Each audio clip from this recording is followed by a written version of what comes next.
ब्रह्माणं विदधाति पूर्वं यो वै वेदांश्च प्रहिणोति तस्मै तं देवम् आत्मबुद्धिप्रकाशं मुमुक्षुर्वै शरणम् अहं प्रपद्ये। ओम शांति शांति शांति। शंकरं शंकराचार्यं केशवं बादरायणं सूत्रभाष्य कृतौ वंदे भगवन्तौ पुनः पुनः। ईश्वरो गुरुरात्मेति मूर्तिभेद विभागिने व्योमवद्व्याप्तदेहाय दक्षिणामूर्तये नमः। ध्याये नित्यं महिषं रजतगिरिनिभं चारुचन्द्रावतंसं रत्नाकल्पज्वलांगं परशुमृगवराभीतिहस्तं प्रसन्नम् पद्मासीनं समन्तास्तुतममरगणैर्व्याघ्रकृतिं वसानं विश्वाद्यं विश्ववन्द्यं निखिलभयहरं पंचवक्त्रं त्रिनेत्रं। नमो दिव्यै महादेव्यै शिवायै सततं नमः। नमः प्रकृतिभद्रायै नियता प्रणता स्मताम्। बोलिए सच्चिदानंद भगवान की जय। सद्गुरुदेव महाराज की जय। ओम नमः पार्वती पतये। हर हर महादेव।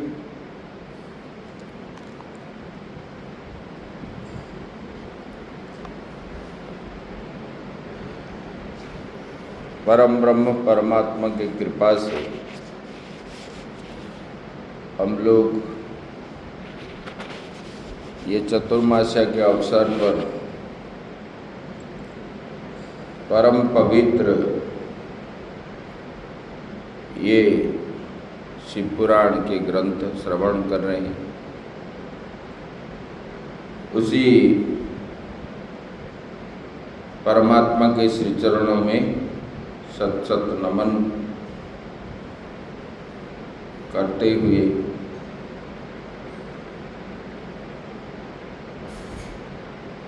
भगवत प्रेमी आत्मस्वरूप यज्ञ आचार्य वृंद भक्त वृंद भक्तिमयी माताएं,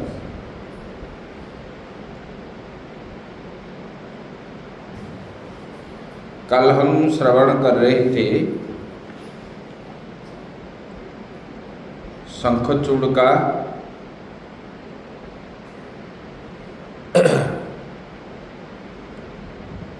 भगवान के द्वारा शंखचूड़ का वध हुआ।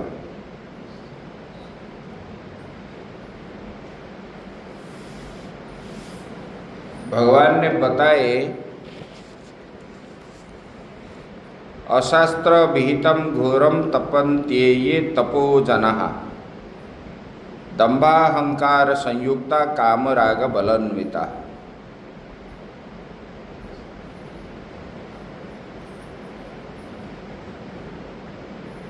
ये आसुरी प्रवृत्ति वाले जो होते हैं वो जो कर्म करते हैं आसुरी वाले, वो शास्त्र विहित कर्म नहीं करते, अशास्त्र विहित कर्म करते हैं। और अशास्त्र विहित मतलब अपने इच्छा के अनुसार कर्म करते हैं। जैसे कि आजकल यज्ञ करते हैं। यज्ञ जो होता है, यज्ञ कर्म बताया गया है।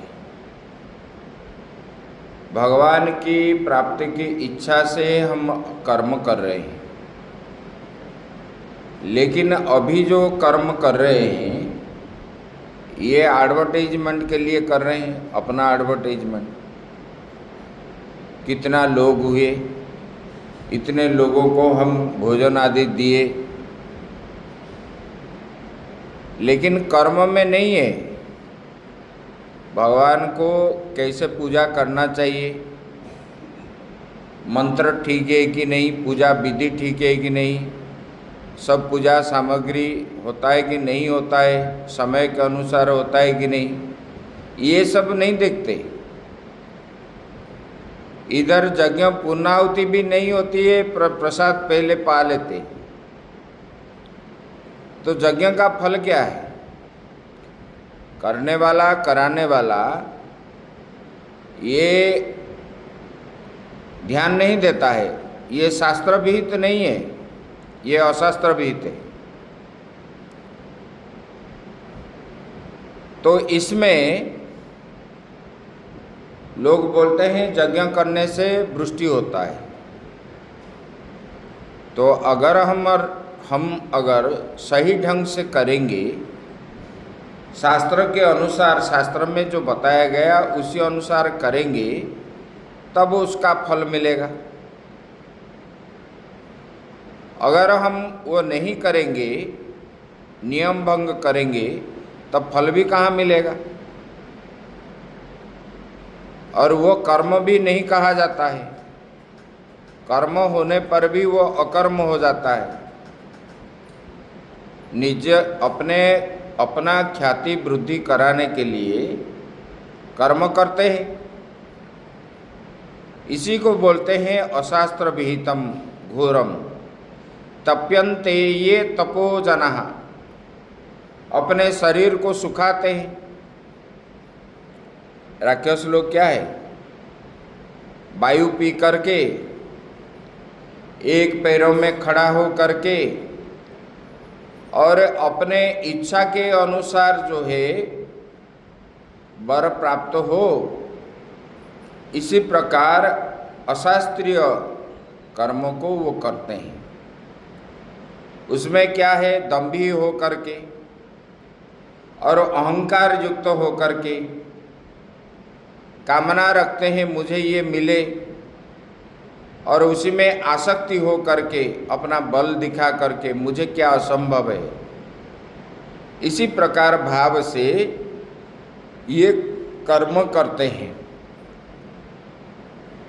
तो करते हैं तो क्योंकि जिस प्रकार भी हो, जिसके लिए हम कर्म करते हैं, वो कर्म देने वाला, फल देने वाला, जिसको हम बुला रहे हैं वो आएगा और आपको वर भी देगा। वर देने के बाद वो जो है लॉन्ग लास्टिंग करता नहीं है। जैसे कि रावण ने तपस्या किया, जितना दिन के लिए वो वर मांगा था उसका आधा दिन भी रहा नहीं।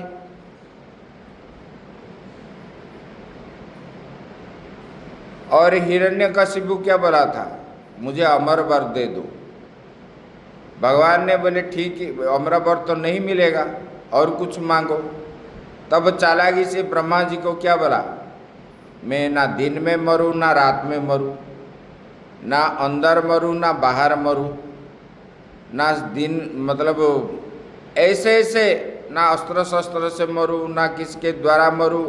ये विभिन्न प्रकार के दिखा करके करते हैं। हम कभी मरेंगे नहीं, और यहाँ ईश्वर भाव प्रकट करेंगे, हम ही भगवान है, हमको भगवान मानो।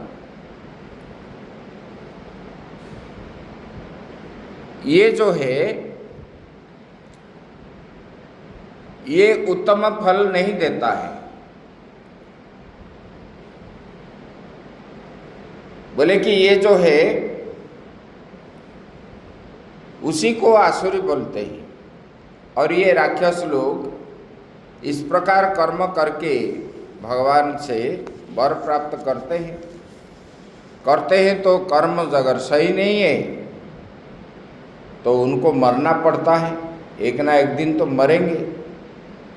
अन्याय अत्याचार, धर्म का हानि जब होता है तो तब वो अपने आप मरते हैं। उसी में वो नहीं जानते उसी समय मुझे पाप होता है कि पुण्य होता है, क्योंकि किस विषय के प्रति जब आसक्ति हो जाता है वो धर्म अधर्म भूल जाता है। जो लोग चोरी करते हैं उनको धन के प्रति आसक्ति हो गया। आसक्ति होने के कारण वो घर से निकलते हैं चोरी करने के उद्देश्य से। जब वो चोरी करते हैं वो सोचते हैं कि मैं पाप कर रहा हूँ, क्योंकि जिस विषय के प्रति हमारा आसक्ति हो गई वो आसक्ति के कारण ही धर्म अधर्म विचार नहीं रहता है। इसलिए कोई भी कर्म करने से पहले हमको विचार करना चाहिए इसमें धर्म है कि अधर्म है। और ये शंखचूड़ ने उन्होंने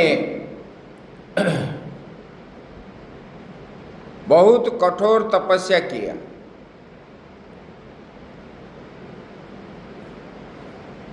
और उन्होंने जो कठोर तपस्या किया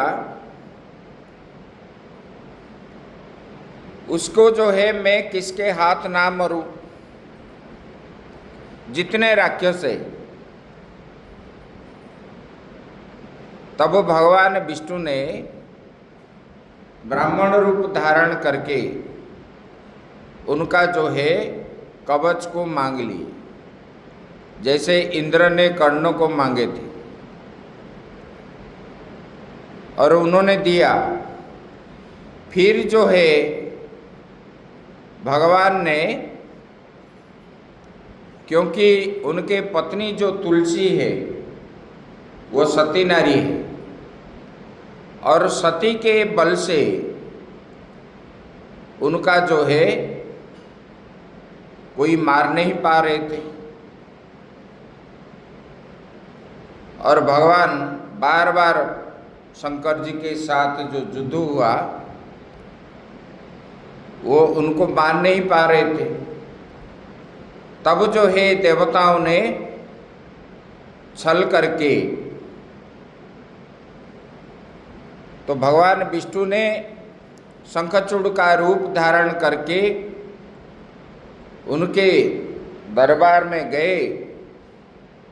तो तुलसी ने सोचने लगी कि मेरा पति जो है युद्ध से आ गए, और उनको स्वागत सत्कार किया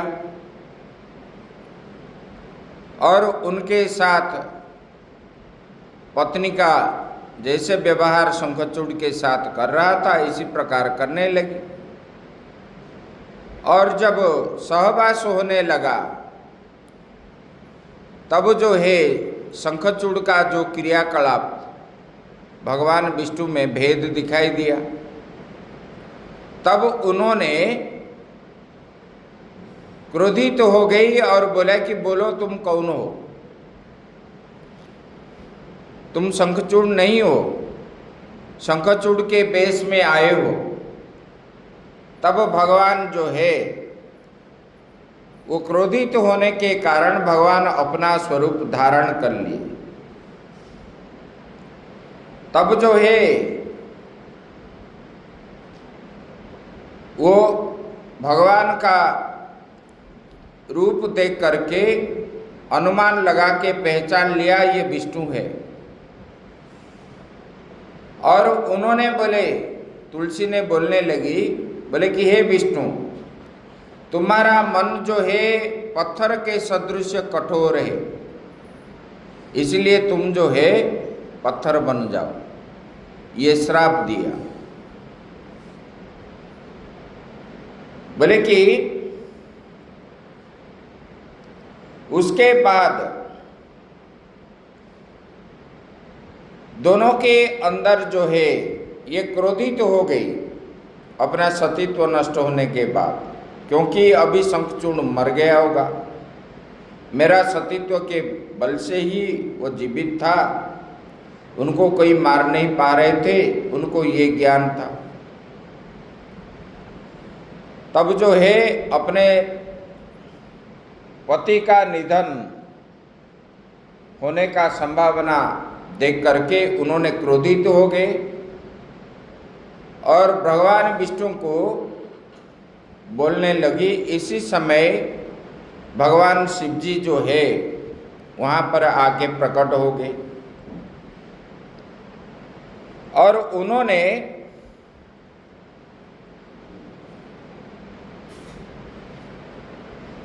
जो है तुलसी को बोलने लगे, हे देवी, आपने जिस मनोरथ को लेकर के तप किया था, उन्होंने विवाह से पहले भगवान विष्णु को ही पति के रूप में प्राप्ति करने के लिए उन्होंने घोर तपस्या की थी। और ये जो है भगवान विष्णु के दोनों परम भक्त थे, शंखचूड़ भी था और तुलसी भी थी, क्योंकि वो वैकुंठ के भगवान के पार्षद ही थे दोनों। श्राप की वजह से ये राक्षस योनि में आए हैं, ये भगवान की लीला है। और इन्होंने शंखचूड़ बना, और ये शंखचूड़ भी जो बनाना, ये जो है शिव जी के औरत से ही उन्होंने प्रकट हुआ है, दूसरा कोई नहीं है। तो ये तुलसी जो है वो देवी का स्वरूप है। और भगवान शंकर जी ने बोले, आपने भगवान को प्राप्ति करने की इच्छा से तो आप जो है घोर तपस्या किया था, अभी तुम शरीर छोड़ने के बाद आप यहाँ नदी बन जाओगे। और ये नदी जो है संसार में पवित्र नदी बनेगी, और ये नदी में जो स्नान करता है वो पवित्र हो जाता है। हम मंत्र में आता है ना, चित्रोत्पला गंडुकी, तो ये जो है संकल्प में आता है और कहीं कहीं आता है, वो गंडकी नदी बन गई। और बोलने लगे, बोले कि नदी के रूप में परिवर्तित हो जाएगा ये शरीर। वो नदी जो है भारतवर्ष में पुण्य रूपा गंडकी नाम से प्रसिद्ध होगी। बोले कि कुछ काल के पश्चात मेरे वर के प्रभाव से देव पूजन सामग्री में तुम जो है वृक्ष बनोगे और आपके पत्ता जो है प्रधान स्थान हो जाएगा। तुलसी से बढ़कर और कुछ नहीं होगा। और ये जो है शालिग्राम, बोले कि भगवान पत्थर बन जाएंगे, और ये पत्थर जो है उसी में शंख और चक्र के साथ ये पत्थर रहेगा। कहीं चक्र के समान दिखेगा, कहीं जो है शंख के समान दिखेगा, उसमें चिन्ह रहेगा। और कीड़े के द्वारा वो छिद्र छिद्र होगा वो पत्थर। और ये वहाँ पर भगवान विष्णु साक्षात जो पूजा करेगा नित्य शालिग्राम को अभिषेक कराएगा, और उनको अन्न प्रसाद आदि घर में जब रखते हैं शालिग्राम, और दूसरा जो है गिरिराज, उनको जो है नित्य पुरुष सूक्त में अभिषेक करना चाहिए, और उनको अन्न प्रसाद लगाना चाहिए। जैसे हम मंदिर में मूर्ति स्थापना करते हैं तो उनको अन्न प्रसाद अगर भोग ना लगे तो उसमें दोष लगता है। ऐसे शालिग्राम भी जो रखते हैं तो उनको भी नित्य भोग लगना चाहिए। और ये ब्राह्मण क्षत्रिय में घर में पहले रहते थे, नर्मदेश्वर और शालिग्राम दोनों, और शिव जी का भी पूजन करते थे। आजकल जो है खूब कम लोग करते हैं, और इसलिए लोग जो है धार्मिक भावना के द्वारा पहले रहते थे, अभी वही धार्मिक भावना नहीं रहता है, और परिवार में सुख समृद्धि आदि प्राप्त होता था। ये करने पर सुख जो प्राप्त होता है भगवान का पूजन से, भगवान के लिए कर्म करने पर ही जीव को सुख शांति आदि प्राप्त होती है, बाकी किसी में नहीं है। सांसारिक वस्तु में लेस मात्र सुख नहीं है, क्योंकि वो अनित्य पदार्थ है, वो भोग भोगने के लिए है। इसलिए बोले कि आप जो है ये शालिग्राम के ऊपर नित्य जो है तुलसी रहना चाहिए।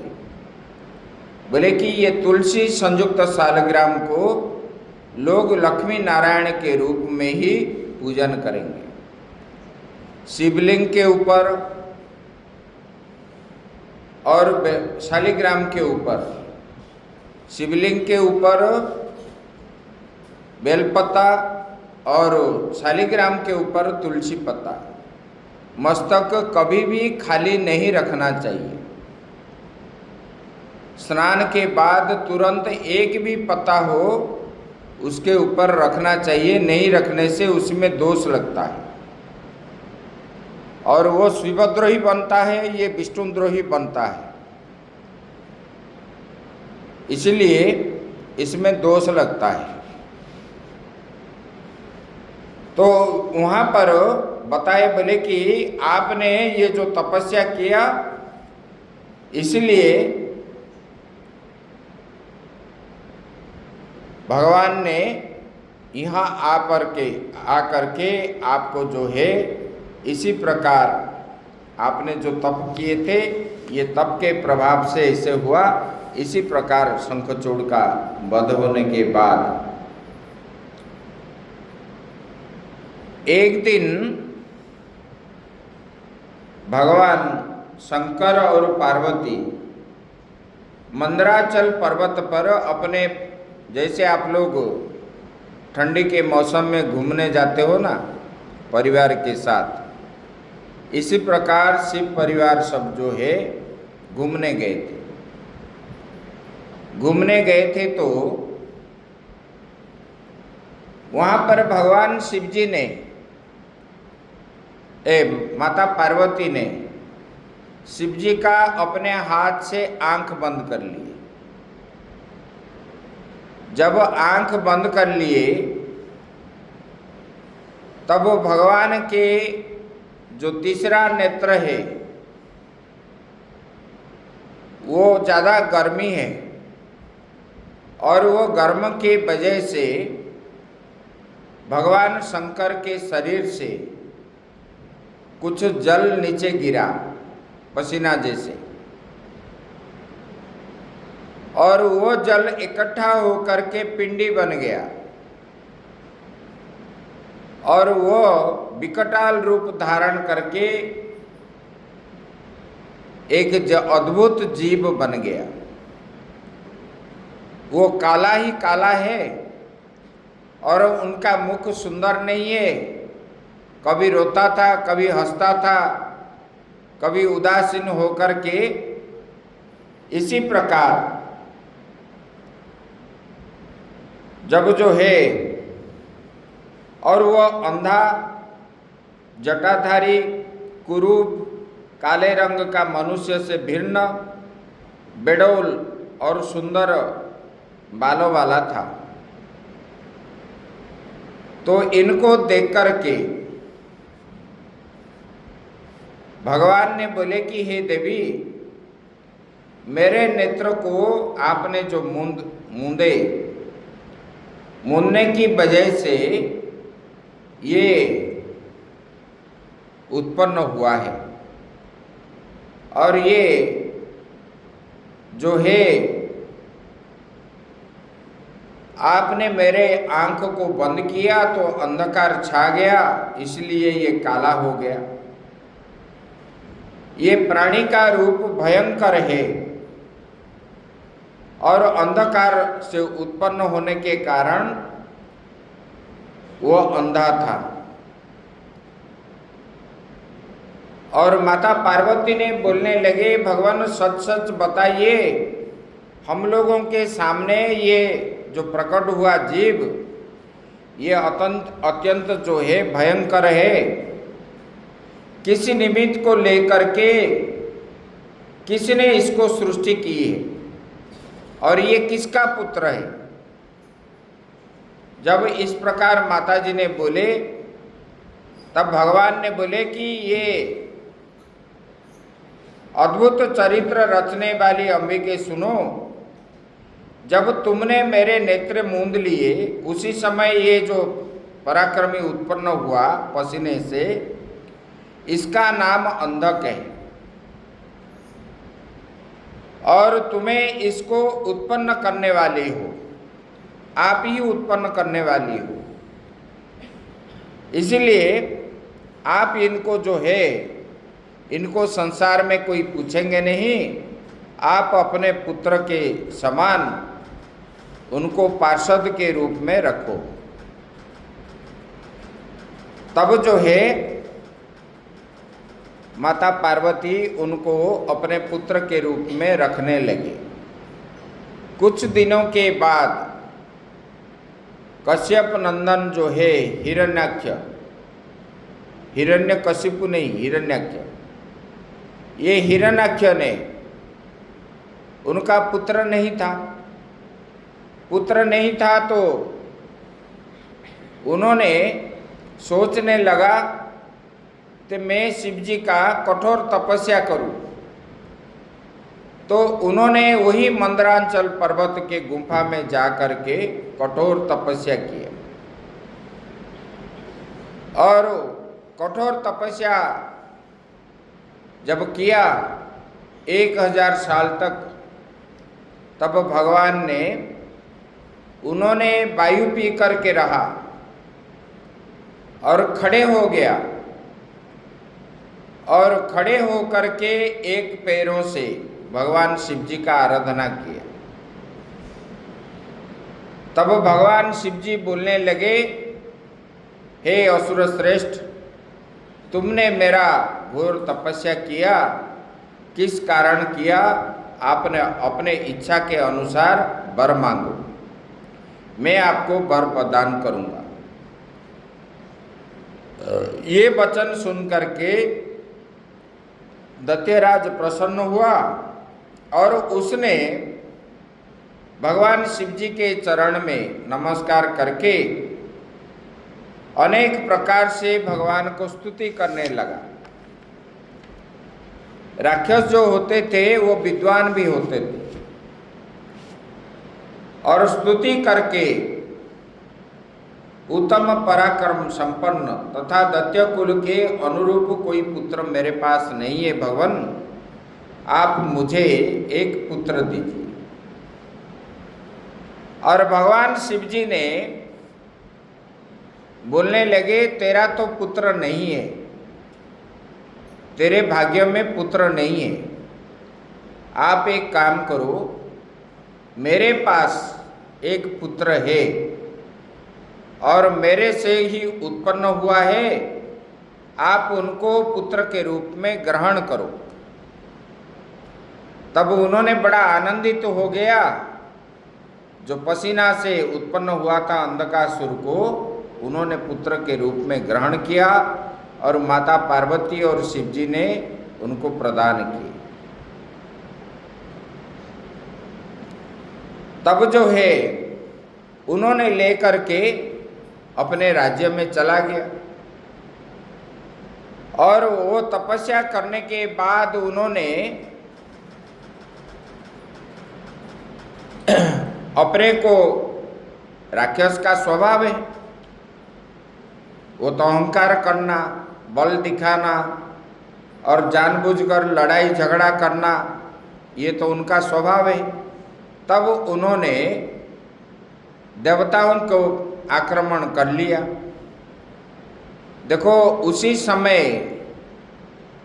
समुद्र में वो जा रहे थे तो उनका जो है घुटने तक पानी ही समुद्र का होता था। मतलब कितना ऊंचाई है ये लोग। और सबके पास जा कर के बोलता था कि मेरे साथ युद्ध करो, मेरा हाथ खुजली हो रहा है, मेरे साथ युद्ध करो। तो सब लोग जो है उनको देख करके बोलते थे हम तो, हमारे पास इतना बल नहीं है, आपके बराबर नहीं है। और सबने उनको जो है नतमस्तक होते थे, तब वो भागता था। और जब इंद्र को अपने स्वर्ग से विताड़ित किया, तब देवता लोग जा करके ब्रह्मा जी को बोलने लगे। तब ब्रह्मा जी ने भगवान विष्णु को स्मरण किया तो भगवान ने शुकर रूप में, वराह रूप में छलांग लगाए और ब्रह्मा जी के नासिका से ही उत्पन्न हुए और छोटे से ही थे वो। विशाल, देखते देखते विशाल आकार उनका शरीर हो गया और उन्होंने जल के अंदर जो छलांग लगाए, इसलिए छलांग लगाए कि दैत्य पृथ्वी को लेकर के असुर लोक चला गया पाताल। तब भगवान ने शुक्र रूप धारण करके पृथ्वी को पाताल से अपने दांत से निकाल करके वराह भगवान ने ला करके स्थापित किया। इसलिए बोलते हैं ये जल से उत्पन्न हुए। पुरुष सूक्त में आता है अद्भ्य संवृत पृथ्वी च विश्वकर्मण। ये जल के साथ पृथ्वी का संबंध है, जल से उत्पन्न हुए। अद्भ्य मतलब जल, पृथ्वी जो है जल से उत्पन्न हुई। तो भगवान ने जब पृथ्वी को लेकर के आ गया तो राक्षस लोग उनके पीछे पड़ गए। तब वराह भगवान ने पृथ्वी को स्थापना करने के बाद वो दैत्यों के साथ उन्होंने युद्ध किया और युद्ध करने के बाद भगवान ने सबको वध कर लिए और अंत में हिरण्याक्ष को भी मार दिए। और हिरण्याक्ष मरने के बाद उनका भाई जो था हिरण्यकशिपु, उन्होंने दुखित हो करके अपने परिवार को सांत्वना किया। फिर जो है उन्होंने कठोर तपस्या करने लगा। ब्रह्मा जी का कठोर तपस्या किया भगवान विष्णु को विरोधी करके। बोले कि ये विष्णु मेरे भाई को मारा है और मैं इनको मारूंगा तो मुझे खूब बल चाहिए। तो बल प्राप्ति करने के लिए उन्होंने 10,000 साल तक उन्होंने मंदराचल गुफा में भगवान विष्णु ब्रह्मा जी को आराधना किया और वहाँ पर तपस्या किया। तो उन्होंने वायु आहार करके इतने दिन तक कठोर तपस्या किया और उनका शरीर बाबी बन गया था। तो उन्होंने जब इतने साल तक किया तब ब्रह्मा जी ने उनको जो है उनके सामने खड़े हो गए। खड़े हो करके बोले कि मांगो वर मांगो। तो पहले तो उन्होंने अमर वर मांगा। ब्रह्मा जी बोले कि ये अमर वर किसी को भी मिलता नहीं है, क्योंकि जातस्य ही ध्रुवम मृत्यु, बोले कि जो जन्म होता है वो निश्चित रूप से मरता है। तो बोले कि ये वर मुझे नहीं दे सकता। तब उन्होंने बोला, भगवान मुझे ऐसा वर दीजिए, ना मैंने देव, जक्ष, नाग, गंधर्व जितने सारे जीव मतलब है उनके हाथ में मैं ना मरूं, अस्त्र शस्त्र में ना मरूं, ना दिन में मरूं ना रात में मरूं, ना घर के अंदर मरूं ना घर के बाहर मरूं। तो इसी प्रकार भगवान को जो है ब्रह्मा जी को बोलने लगा। तब ब्रह्मा जी ने भगवान विष्णु को स्मरण करके उनको वर दे दिया। बोले कि उन्होंने देखो भगवान ब्रह्मा जी को बोला, मैं अस्त्र शस्त्र पास वज्र शुष्क वृक्ष पर्वत जल अग्नि के रूप में शत्रु के प्रहार से देवता दैत्य मुनि सिद्ध और किम पुरुष, ये किसके द्वारा भी मेरा मृत्यु का भय ना हो, किसी को भी छोड़ा नहीं।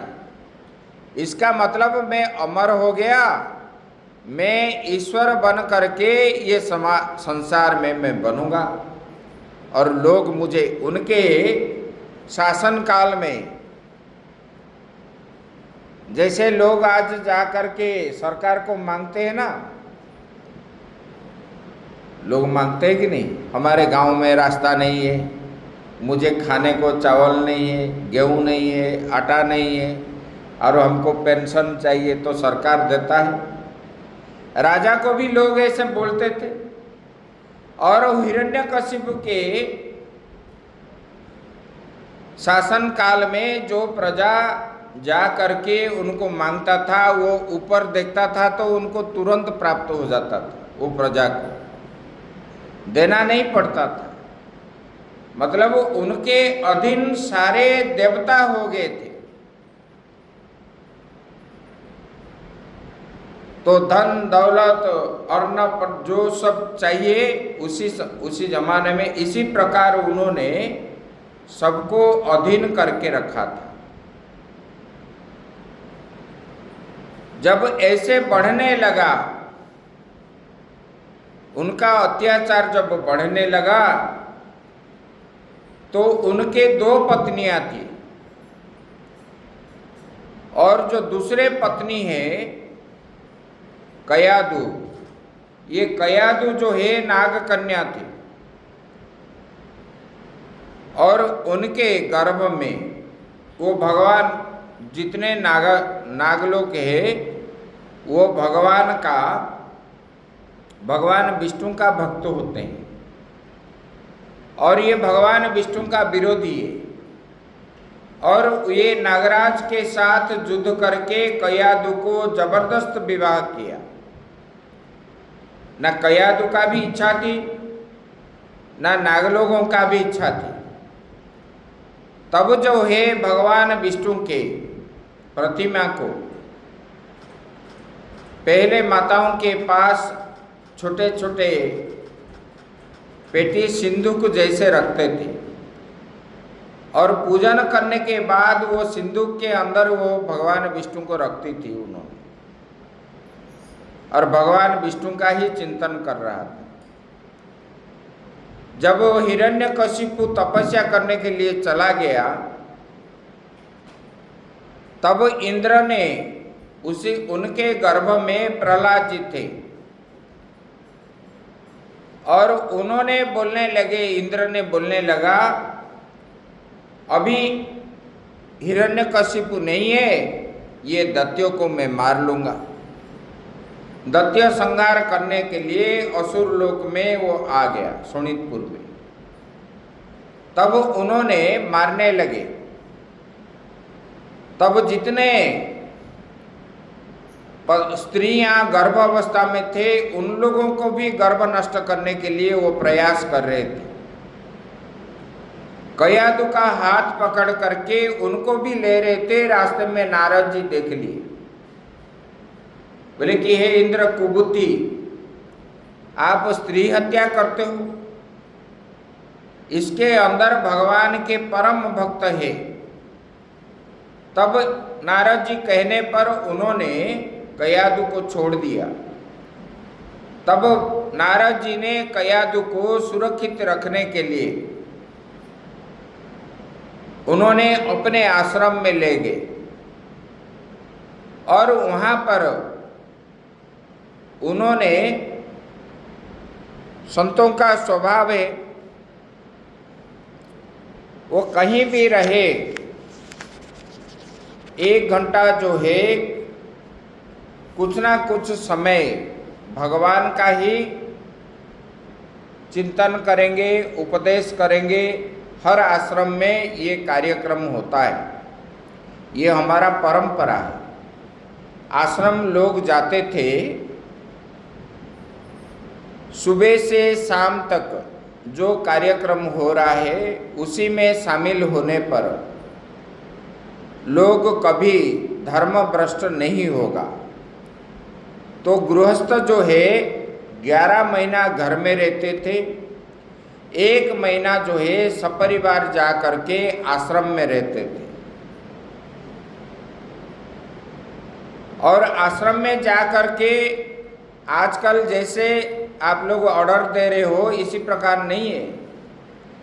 आश्रम में जा करके, आश्रम मतलब क्या है? वहाँ जा करके श्रम करना, कर्म करना वहाँ, क्योंकि कर्म के द्वारा ही अपना जो है अहंकार कटता है। कोई बोलता है ना मेरे पास पैसा है, मैं धनी हूँ, कोई बलवान मानता है, कोई अपने को श्रेष्ठ मानता है, और आश्रम में जो है सब समान है। तब कर्म के माध्यम से, इसलिए क्या संतों को बोलते हैं कि ये संत के पास जाने पर जैसे टेढ़ा मेढ़ा लकड़ी को लकड़ी काम करने वाला सीधा बना लेता है, ऐसे संत जो होते हैं जितने दुष्ट है वो संतों के पास रहने पर वो क्या है, परिवर्तन हो जाता है। बोले कि अगर संत की बात मानता है तो संत जो बोलेंगे वो करोगे तो तब जाके परिवर्तन होगा, अगर नहीं मानोगे तो कहाँ होगा। जीवन भर ऐसे कि जन्म जन्म रहने पर भी नहीं होगा।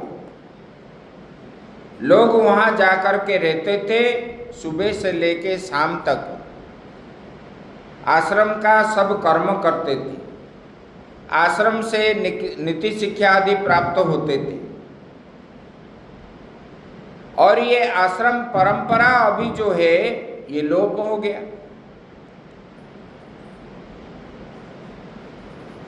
और वहां पर नित्य जो है सत्संग होता था।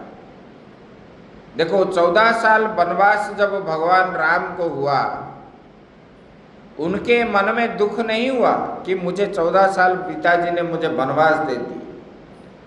आजकल लोग होते तो सुप्रीम कोर्ट चले जाते ना, नहीं हमको घर से निकाल दी। लेकिन भगवान राम ने हंसते हंसते गए। क्यों गए? बोले कि अरे पिताजी, मुझे तो माता कैकेयी ने मेरे ऊपर असीम कृपा किए, मुझे ये प्रपंच में नहीं डाले और मैं मुक्त हो करके जंगल के अंदर महात्माओं के साथ मिलूंगा और मुझे धर्म की बात के उपदेश मुझे मिलेगा, ये खुशी हो गई। ये क्या है? ये जो है ये धन संपत्ति ये सब बंधन है,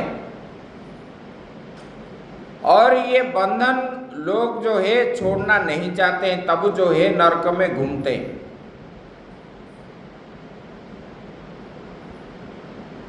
तभी नरक में घूमते हैं। ऐसे कयादू जब रहा ना नारद जी के पास, तब नारद जी ने उनको उपदेश किए। ये उपदेश करते समय प्रहलाद जी गर्भ में थे और ये सत्संग का प्रभाव प्रहलाद जी के ऊपर पड़ा। तब जो है उन्होंने बाल्यावस्था में ही भगवान का पूजा पाठ आदि करने लगे, ध्यान भी करने लगे और सब प्रकार सिद्धियां जो है नारद जी से वो सीख गए थे। और जब अपने राज्य में आए, जब हिरण्यकशिपु लौटा, तब नारद जी कयादु को ला करके अपने हिरण्यकशिपु के पास जब छोड़े, तब हिरण्यकशिपु प्रसन्न हो गए कयादु को देख करके और प्रहलाद को। समस्त विद्या उन्होंने शिक्षा कर लिए थे, लेकिन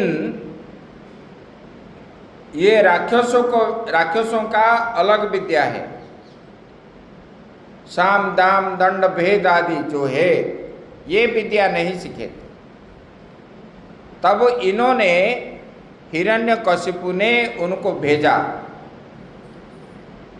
जब भेजा शिक्षा करने के लिए गुरुकुल में, तब जो है प्रहलाद जी वहाँ पर गए। सब विद्यार्थी जैसे रहते थे उन्होंने भी रहे और विद्या अध्ययन करने लगे। तब गुरुओं ने बोलने लगे, इनको भगवान मानो, हिरण्यकशिपु को। तब प्रहलाद जी बोलने लगे, बोले कि आप गुरु होकर के विचित्र बात बताते हो। बोले कि वो भगवान कैसे हैं, वो तो मनुष्य है, वो जीव है और जीव कभी परमात्मा नहीं हो सकता। बोले कि परमात्मा असंभव को संभव बना सकते हैं, क्या आपका भगवान बना लेंगे? तो उनके गुरुओं ने बोले कि अच्छा परमात्मा बना लेंगे ना? हाँ बना लेंगे। तब उनके गुरु बोले एक डाली तोड़ दी, डाली तोड़ दिए और काट करके फेंक दिए। बोले कि आपके परमात्मा इसको कैसे जोड़ सकते हैं, जोड़ने दो, हम देखेंगे। तब प्रहलाद जी भगवान विष्णु के स्मरण किया और भगवान को बोलने लगा कि भगवान मेरा मान सम्मान जो है यहाँ आप नहीं करेंगे तो हानि होगा, तब आप लगाइए। तब भगवान ने उनको जोड़ दी। तब वो पेड़ जो है वो डाली जीवित तो हो गया। तब प्रहलाद जी बोलने लगे, आपके भगवान को बोलो। ऐसे ऐसे बहुत परीक्षा देने लगे। तब जो है गुरुकुल से जब राजधानी गए तो माता कयादु ने उनको स्नान आदि करा के श्रृंगार करके पिता के दर्शन के लिए प्रहलाद जी को छोड़ दिए। जब प्रहलाद जी को देखने लगा तो उन्होंने प्रहलाद जी को लेकर के, प्रहलाद जी जब प्रणाम किए तब उनको उठा करके अपने गोद में बैठाया। बोले कि बेटा आपने गुरुकुल में क्या शिक्षा की, क्या क्या सीखे हैं? और बोले कि संसार में श्रेष्ठ कौन है? बोले कि पिताजी संसार में श्रेष्ठ जो है, जिनके द्वारा ये संसार उत्पन्न हुआ है, जिनसे स्थित है, जिनसे प्रलय होता है, वही जो है सबके अंदर आत्मा के रूप में जो रहता है वही श्रेष्ठ है। तब जो है बोला कि ये जो है इनके बुद्धि में कोई कुबुद्धि भर लिया, ये विष्णु भक्त हो गया, तब जो है उठा करके नीचे फेंक दिया। तब फिर गुरुओं को डांट फटकार लगाया, फिर गुरुओं ने लिए, फिर विद्यालय में रखे, वहाँ पर फिर पढ़ाए, फिर लाए। तब जो फिर प्रश्न पूछने लगा तो भगवान ने, प्रहलाद जी ने बोलने लगे, संसार में भगवान के भक्ति के अतिरिक्त और संसार में कुछ है ही नहीं। जो नवदा भक्ति बता दिए, श्रवणम कीर्तनम विष्णु स्मरणम पाद सेवनम अर्चनम वंदनम दास्यम सख्य आत्मनिवेदनम, बोले कि परमात्मा का ही भक्ति होनी चाहिए और उनका ही श्रवण करना चाहिए, कीर्तन करना चाहिए, मनन करना चाहिए, उनकी ही सखा के रूप में सेवा करना चाहिए, उनको ही समर्पण भाव जीव का होने से और जीव का कल्याण होता है। बाकी संसार में किसी के द्वारा कल्याण नहीं हो सकता। इस प्रकार जब प्रहलाद जी बोलने लगे, तब जो है प्रहलाद को देख करके हिरण्यकशिपु ने क्रोधित किया, इनको बहुत दंड दिया, अस्त्र शस्त्र को द्वारा उनको वध करने के लिए सोचा, विष पिलाया, बंदी बनाया, पहाड़ के ऊपर से नीचे गिराया, समुद्र में फेंका और सर्प के द्वारा डसा, तो ये सबसे जो है पार हो गए, अग्नि के द्वारा भी जलाया और कहीं भी प्रहलाद जी का नहीं कर पाया। तब जो है चिंतित हो गया, बोले कि इनके पास, सब असुर लोग बोलने लगे, इनके पास कोई अद्भुत शक्ति है, जो इस शक्ति के द्वारा ये किसी को डरता नहीं है। इस प्रकार बोलने लगे। तब जो है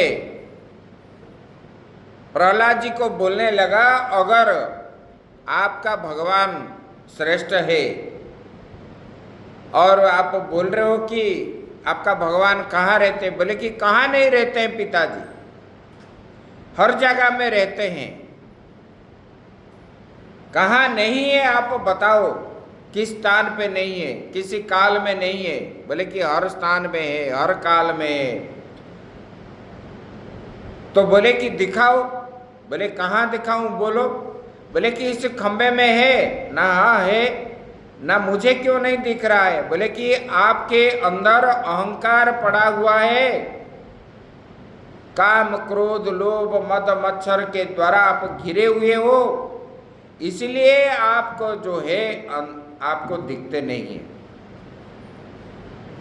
और मुझे दिख रहा है। तब उन्होंने खंबे को तोड़ने के लिए चाहा तो भगवान ने अपना शरीर मनुष्य रूप में और सिर जो है पशु के रूप में, नर और सिंह के रूप में भगवान प्रकट हो गए। बोलिए नृसिंह भगवान की जय। इसका मतलब भगवान ने नृसिंह रूप हुए क्यों? इसका मतलब होता है चराचर जगत में भगवान ने अपने रूप के द्वारा बता दिए जीवों को, मैं चराचर जगत में क्षुद्र से लेकर के ब्रह्मा तक को सबके अंदर में विराजमान हूँ और मैंने पशु में भी हूँ, पक्षी में भी हूँ, जितने सारे प्राणियां हैं संसार में सबके अंदर आत्मा के रूप में रहने वाले मैं हूँ। ये प्रतिपादन करने के लिए भगवान ने ये पशु और नर के रूप में भगवान ने धारण किए। तब भगवान ने हिरण्यकशिपु के साथ युद्ध किए और युद्ध करने के बाद उन्होंने फिर उनको घिसट करके पहले गदा से युद्ध किए, फिर जो है हाथ में युद्ध किए, फिर हिरण्यकशिपु को घिसट करके ले गए। वो बताया था मैं घर के अंदर ना मरूं कि घर के बाहर ना मरूं। फिर जो है द्वार के पास ले गए और उन्होंने बोला था कि मैं ना नीचे मरूं ना ऊपर मरूं। भगवान ने उनको अपने गोद के ऊपर रख लिए और फिर उन्होंने बोला था कि ना दिन में मरूं ना रात्रि में मरूं। फिर जो है सायंकाल के समय भगवान ने अस्त्र शस्त्र से ना मरूं, तो भगवान ने अपने नाखून के द्वारा उनका जो है शरीर को फाड़ करके उनका जो है मृत्यु हो गई थी। तब भगवान इसी प्रकार हिरण्यकशिपु का वध हुआ। उसके बाद उनका राजा कौन बनेगा?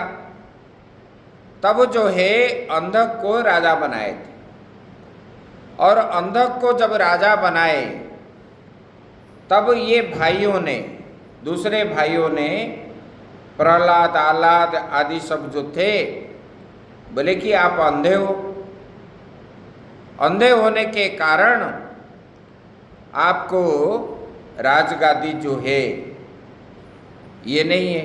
दूसरी बात है तो तुमने इस वंश में हिरण्याक्ष से आप उत्पन्न नहीं हुए हो, इसलिए आप राज्य का अधिकारी नहीं है। इस प्रकार विभिन्न प्रकार बात बोलने के कारण उनके क्रोधित होकर के, और उस समय प्रहलाद जी राजा बने और ये अंधकासुर चला गया और ब्रह्मा जी का कठोर तपस्या करने लगा। जब ब्रह्मा जी को तपस्या करने लगा, बोले कि मैंने अपने शरीर को अग्नि में आहुति देता हूँ। जब अपना शरीर काटने के लिए चाहा तो ब्रह्मा जी ने उनको दर्शन दी और बोलने लगे, बोले कि बेटा आप बोलो, आप कठोर तपस्या किए हो। तब जो है उन्होंने बोला, भगवान मेरा दृष्टि शक्ति न होने के कारण मुझे राजा नहीं बनाया गया, मुझे इतना बल दो, मुझे दिव्य दृष्टि दो और मुझे इतना सुंदर बना दो। तब जो जो बोला उनको बना दिए।